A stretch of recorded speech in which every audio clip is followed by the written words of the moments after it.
Hi and welcome to this Careers Essentials video. This is part 1. Where are you in your career transition? Just a reminder, if you're watching this on YouTube, you can watch it in double speed. Just go to the settings. Now, it's important to know that there are cycles of career transition that you're going to go through throughout your entire life. And that's what makes career adaptability so important.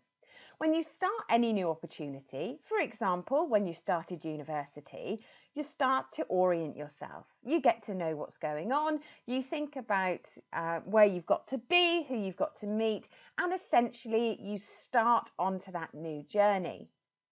The next thing you're doing when you get a bit more comfortable is explore. You might think about what you can be involved in. Who can you meet whilst you're at university? If this is a job, you might be thinking about who you need to get to know in your organisation. You might be thinking about particular groups you can join, but you start to explore the possibilities within your current situation.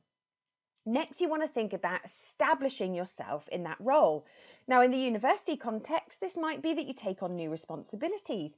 Perhaps you're the leader of a student union, a student group, a student-led charity, but it allows you to discover your interests, find new peers, and actually commit to some extracurriculars. This could equally be sporting activity.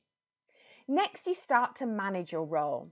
So you become comfortable with the workload, you become comfortable with your commitments, you're able to manage your time, and you're able to establish yourself away from just finding out what's out there and taking on new responsibilities to actually proactively managing them.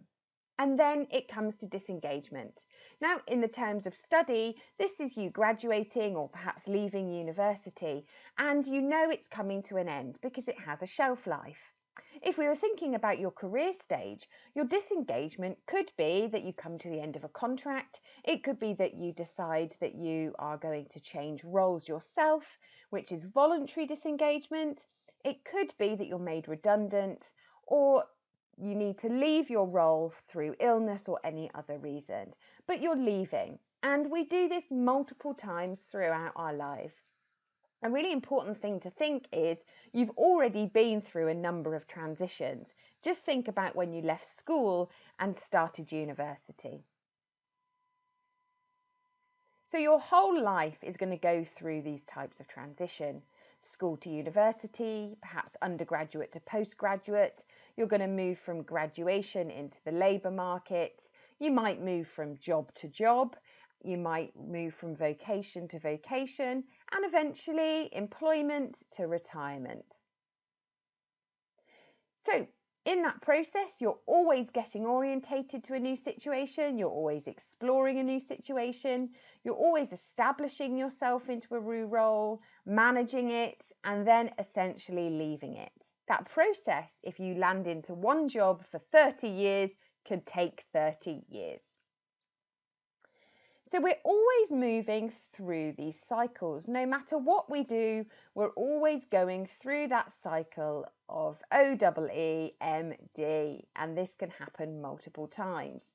Now, things that can come in and affect our disengagement are perhaps a difficult labour market or a buoyant labour market. It could be technological change that means your job is displaced or a job is created.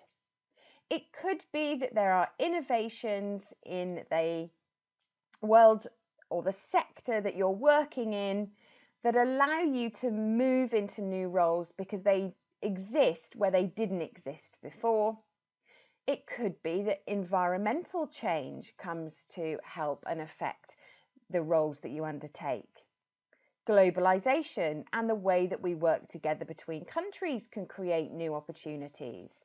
And of course, your own personal training, thoughts, development, and drivers can allow you to think about how you might move on to a new situation. The essential message is you never know when change is coming, so the ability to manage it is key.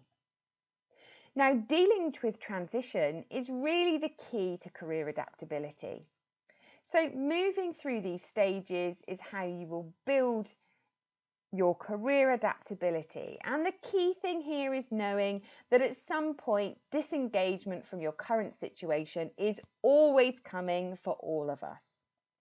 and how you move yourself forward and how you think about career adaptability and building up those tools to help with transition are to move from a place of concern, control, curiosity into confidence.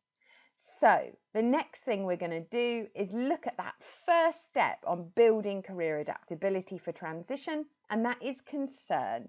So hop over to part 2 and learn more about concern.